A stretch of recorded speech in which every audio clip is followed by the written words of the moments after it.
Alright, we got the dehydrator going, and I wanted to show you some of what we grow here.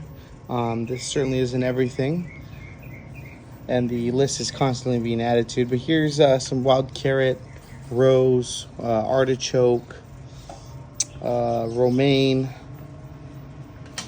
some dandelion here. We got some variations of mint. This would be like your classic peppermint, and this is regular mint. This is actually a lot harder. Not that. This is actually a lot harder to find in the store, just because we prefer the peppermint usually. However, the tortoises, they won't eat really anything with a scent, so it's pretty rare to have them eating sweet mint or peppermint. You won't see them even touching the oregano or sage, even though they're all edible. It's pretty rare to catch them eating those things. And then this is a hibiscus here. It looked a lot better when we cut it yesterday. And so does this. This is mallow, actually. So these are all things that I pick out, and they grow wildly. And right now in the spring, we're able to cut them down, get them in the dehydrator, and then get them to more of a flaky style of food that we're able to rehydrate with water. But it only grows like this in the spring, so we want to take advantage of that and get that cut down so we can use it all year long. I have the Missouri diet here because I really want to emphasize that really no matter how much you grow,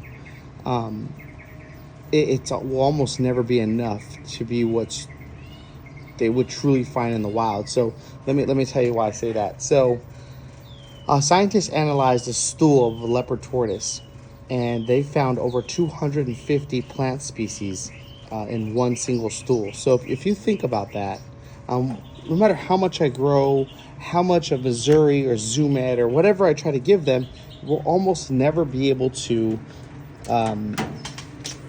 give them the type of variety that they'd find naturally in the wild. And so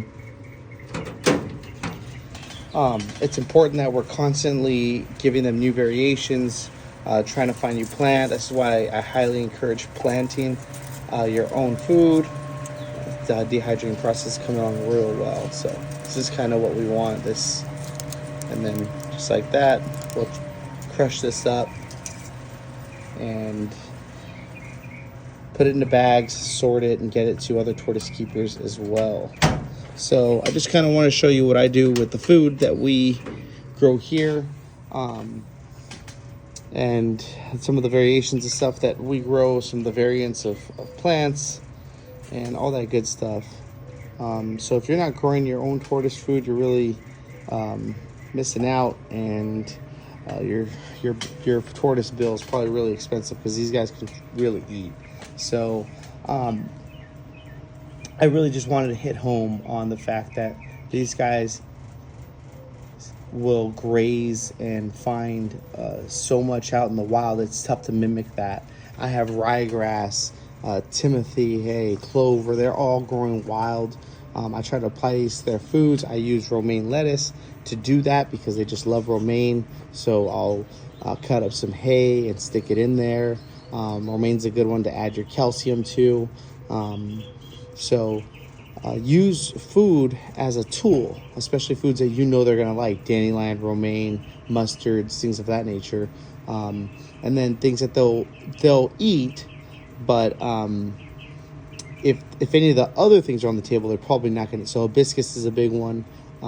That one there, if there's romaine nearby, they're probably going to go there as opposed to the hibiscus. But you want them to have all these variations and more. We have zucchini and cucumber growing over in the garden now, so we'll get that variants going into here. I just got my hands on a Palo Verde tree and a mulberry tree, so we'll stick that somewhere and try to harvest the leaves from there. And it's important that's what you're doing. You're giving your tortoise as much variety as you can, and there's nothing wrong with a Missouri diet and a Zoomed diet, but just know those facts that these guys are seeing hundreds of variants of food in the wild.